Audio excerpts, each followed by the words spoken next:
एक बार की बात है, रात का समय था। सीमा नाम की एक लड़की अपनी स्कूटी पर तेजी से घर की ओर चली जा रही थी।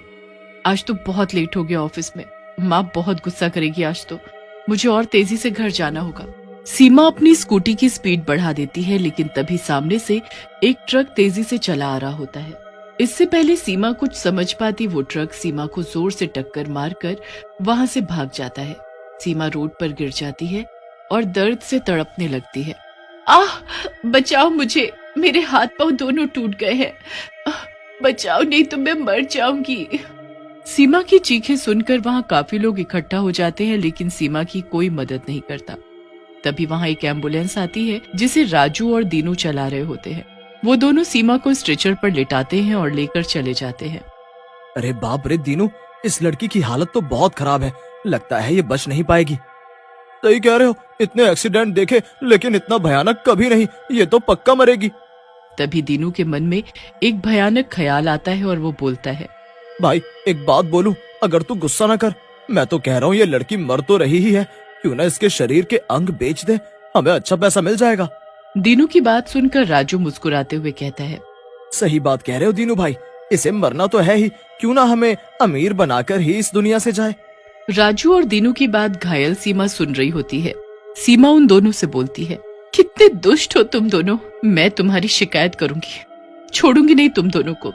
सीमा की बात सुनकर दीनू हंसते हुए बोलता है, मरने वाली है लेकिन अकड़ नहीं जा रही, किससे शिकायत करेगी, तू तो वैसे ही मरने वाली है। फिर रामू और दीनू सीमा को लेकर एक हॉस्पिटल जाते हैं।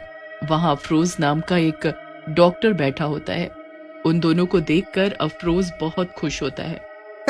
आओ मेरे जोकरों, क्या लाए हो, इस बार किसके अंग निकालने हैं? डॉक्टर साहब आप भी बहुत मजाकी, आओ इस बार का माल देखो, इसका एक एक अंग आपके काम का है, बहुत पैसा मिलेगा हमें। फिर अफरोज सीमा को बेहोश होने का इंजेक्शन लगा देता है और सीमा को ऑपरेशन करके उसके शरीर के अंग निकाल लेता है। सीमा मर जाती है। ऑपरेशन के बाद अफरोज रामू और दीनू को पैसे देते हुए कहता है, वाह दीनू और रामू, इस बार तो तुम सचमुच बहुत बढ़िया बॉडी लाए हो, इसके सारे अंग बढ़िया हैं, इनका अच्छा पैसा मिलेगा बाजार में, लो तुम भी इस बार ज्यादा पैसे लो।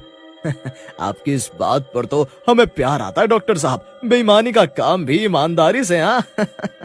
फिर दीनू और रामू सीमा की लाश को उठाते हैं और जंगल की ओर निकल पड़ते हैं ताकि उसकी लाश को ठिकाने लगा सके। वो जा ही रहे होते हैं कि तभी गाड़ी एक सुनसान जगह पर जाकर बंद हो जाती है। अरे ये एम्बुलेंस चलते चलते बंद कैसे हो गई?